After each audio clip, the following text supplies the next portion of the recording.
Lep pozdrav na današnjem spletnem dogodku. Moje ime je Aleš Šoba, z menoj je tudi Aleš Grbič, naš upravljalec. Kot vsi vemo, glavna tema, najbolj vroča tema v letošnjem letu je nedvomno umetna inteligenca in mini evforija povezana s podjetji, ki so, bi rekel, v srčju te revolucije. In danes je tudi to tema našega webinarja, ki bo skušala odgovoriti, zakaj sploh takšno navdušenje in kje so v bistvu priložnosti za vlagatelje. Zdaj, kot se spomnite, se v bistvu to navdušenje, euforija, ali pa bi rekel neko zanimanje za umetno inteligenco začelo novembra lanskega leta, ko smo dobili to, bi rekel, aplikacijo, ta klepetalnik generativne umetne inteligence ChatGPT. In kot vidimo na grafu, gre za v bistvu eno najbolj popularnih, v zgodovini najbolj popularnih, najhitreje rastočih potrošniških aplikacij, kjer je, bi rekel, v manj kot 2 mesecih pridobila več kot 100 milijonov mesečnih uporabnikov. Takšnega navdušenja še predtem nismo videli niti pri TikToku, niti pri Instagramu, ki sta, bi rekel, eno od najbolj dveh priljubljenih, bi rekel, socialnih omrežij, tako da res veliko zanimanje. In ali zakaj sploh takšno zanimanje, zakaj je takšno navdušenje okrog ChatGPT, kje je v bistvu, kaj je tako navdušilo vse uporabnike? Moram biti iskren in tudi povedati, da je mene navdušil za svojo enostavno uporabo in ljudem je tudi približal, kako jim lahko olajša skoraj neko neskončno število delovnih opravil ali pa tudi vsakdanjih. In res izkušnja je izredna in zelo prijazna do uporabnika in vse to omogoča sposobnosti generativne umetne inteligence. Tu se strinjam, jaz mislim, da ta zelo enostavna uporaba, v bistvu je to umetno inteligenco približala vsem nam, rekel, navadnim uporabnikom, ni potrebno znati nič vedeti o nekem strojnem učenju, o nevronskih mrežah, tako da, rekel, prav ta enostavnost je res približala sposobnosti umetne inteligence, ne. Po čem pa se loči recimo ta generativna umetna inteligenca od ostalih vrst umetne inteligence? Ta ključna razlika je tukaj, da ostale vrste umetne inteligence temeljijo na napovedih oziroma njihove napovedi izhajajo glede na obstoječe podatke. Ta generativni model, pa generativni modeli pa ustvarjajo nove podatke na podlagi vzorcev, ki so se pa jih naučili na podlagi obstoječih podatkov.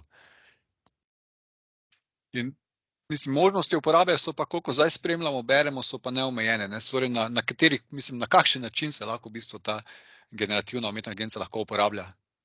Sigurno najlažje je v raznih aplikacijah, torej vidimo, kaj nam omogoča v raznih aplikacijah, vključno s kakimi slikami, povzetki videoposnetkov ali pa obdelavo naravnega jezika, tudi pri glasbenem in likovnem ustvarjanju. In dejansko izgleda, kot da je ta njena uporaba neomejena in verjetno ni pretirano, če rečemo, da v naslednjih 10 letih zelo verjetno pričakujemo revolucijo v številnih industrijah. Predvsem se največ tu omenja zdravstvo, finance, zabava pa na prvem mestu. Dobro, zdaj, če je navdušenje glede, bi rekel, te aplikacije res veliko, pa bi rekel, da je tudi navdušenje glede na splošno, glede umetne inteligence, da gre res za neki, bi rekel, naslednji tehnološki preboj, podoben z preteklimi tehnologijami, ki smo jih človeštvo izumilo. Nazadnje, mislim, da je takšna euforija v 90 letih in internet.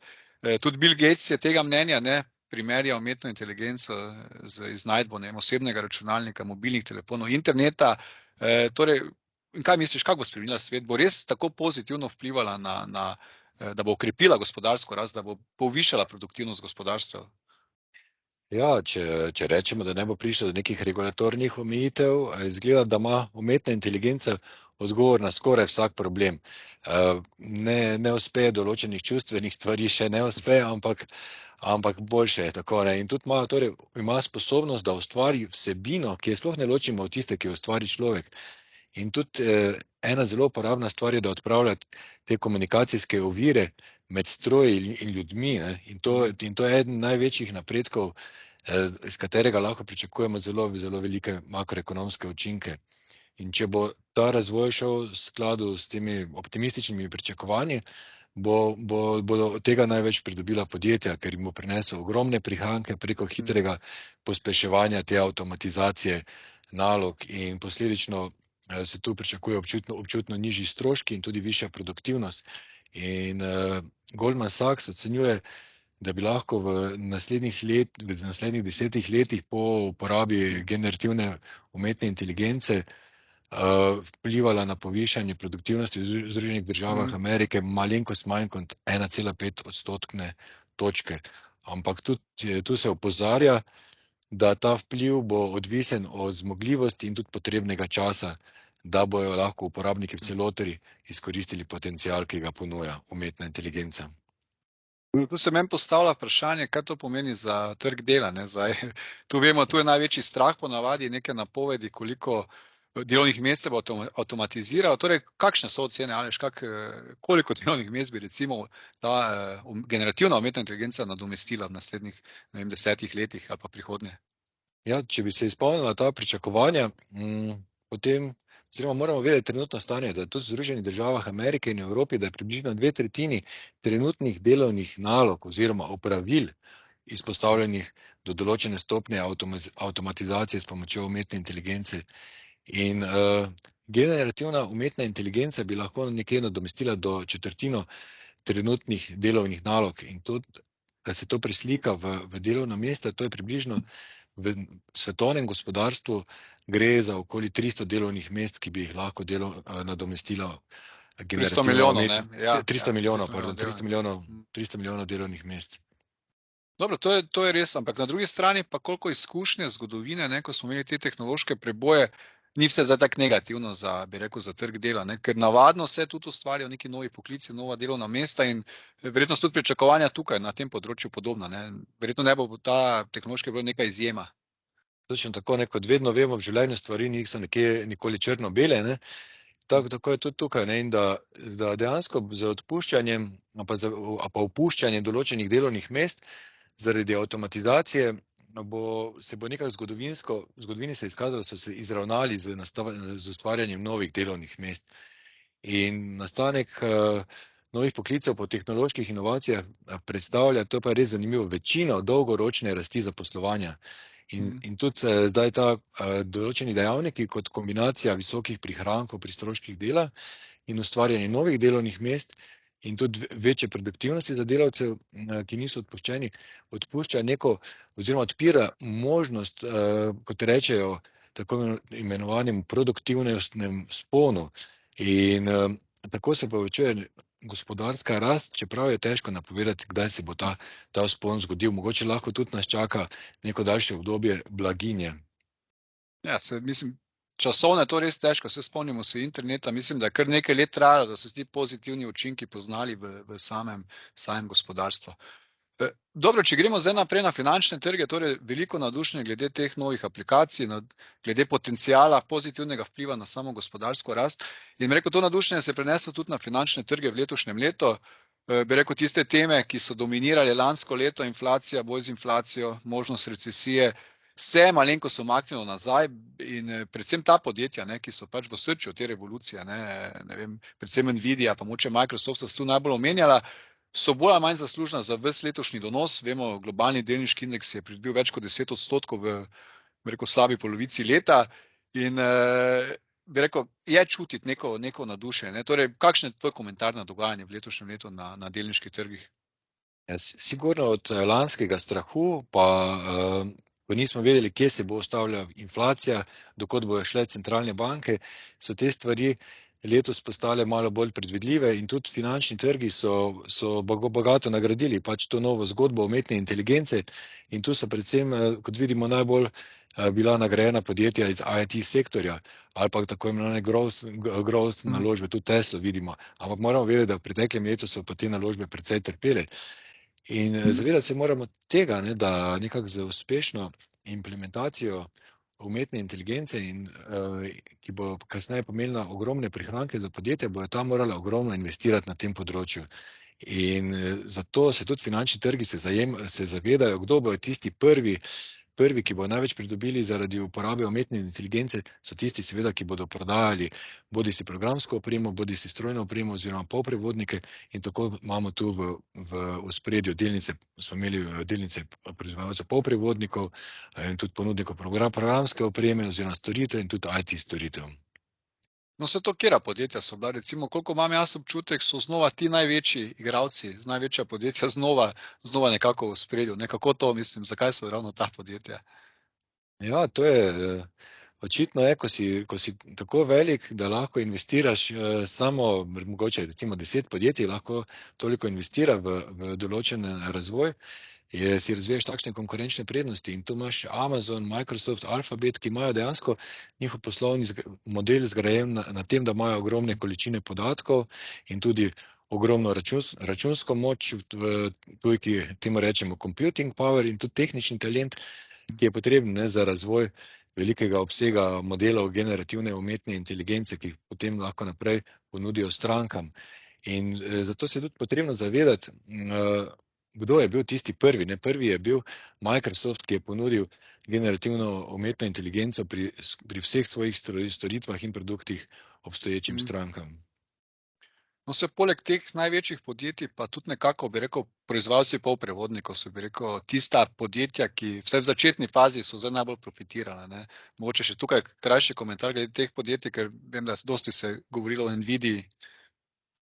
Ja, res je, to je dejansko segment polprevodnikov je bil najbolj vroč in tudi na tem novem področju bodo proizvajalci čipov in njihovi oblikovalci zelo profitirali, saj umetna inteligenca zahteva visoko računsko moč in tako tudi za treniranje modelov, kot za njihov izdelek. In tu imamo Nvidio, AMD, Taiwan Semiconductors, Intel in ostali bojo tu precej pridobili.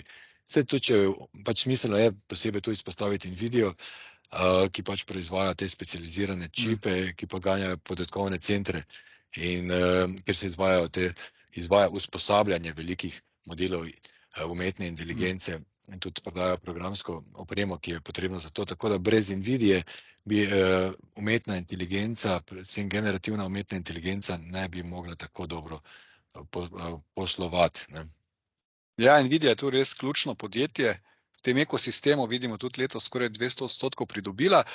Se pa tu zdaj začenjajo malo pojaviti vprašanja glede vrednotenj. Vidimo, par podjetij je res močno pridobilo. Na desni strani grafa vidimo tudi mogoče malenkost povišana vrednotenja. Nekateri opozarjajo, mogoče bo to podobna zgodba kot v 90-ih in vemo tisti znameniti tehnološki balon. Kje ti vidiš zdaj vrednotenje? Kje smo danes tukaj? Si že zaskrbljen? Dejansko, ja, vrednotenja niso tako ekscesna, kot so bila takrat konec 90-ih.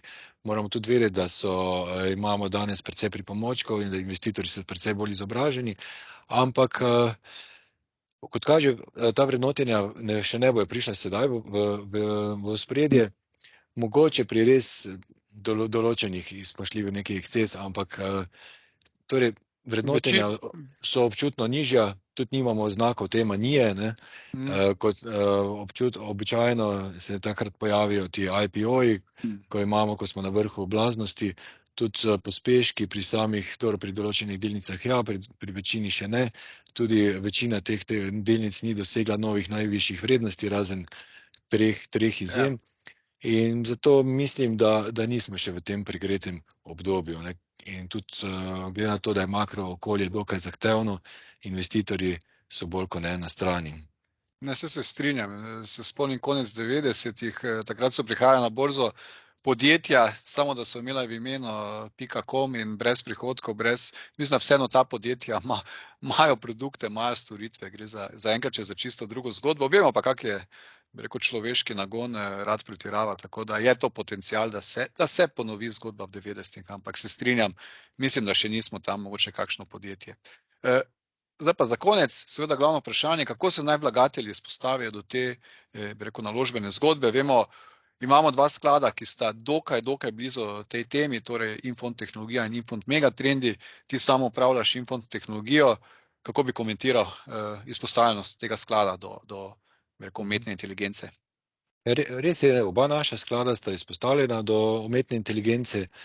Megatrendi nekje približno polovico do tega, kar je izpostavljen sklad Infond tehnologija, ki ima nekje preko 60% naložb, ki so neposredno povezana ali posredno z umetno inteligenco. In tudi med njimi najdemo vsa ta vodilna imena na področju umetne inteligence. Ampak tu, tako kot mi vedno radi poudarimo, varčevalci se morajo zavedati, da so sektorski skladi predvsem začimba portfelja in da naj imajo večino sredstev naloženo v globalnem delniškem portfelju, seveda, če jim profil glede tveganja to omogoča. To se strinjam, Aleš. Ja, nič, jaz mislim, da lahko na tem mestu zaključimo, tako da nedvomno umetna inteligenca, po našem mnenju, je nek večji tehnološki preboj, ima ogromno potencijala in smo lahko optimistični za naprej. Kakšna bo, rekel, dolgoročna posledica vsega tega, kako se bo gospodarstvo spremenilo, naš način življenja, je seveda še mnogo ugibanj, ampak glede na pretekle tehnološke preboje, bi vseeno rekel, da smo lahko optimistični. Tako da, glede na to, da se bliža poletje, naj vsem zaželim, naj ga čim boljše izkoristijo in na tem mestu bi se zahvalil za vašo pozornost in se vidimo naslednjič. Lep pozdrav. Lep pozdrav.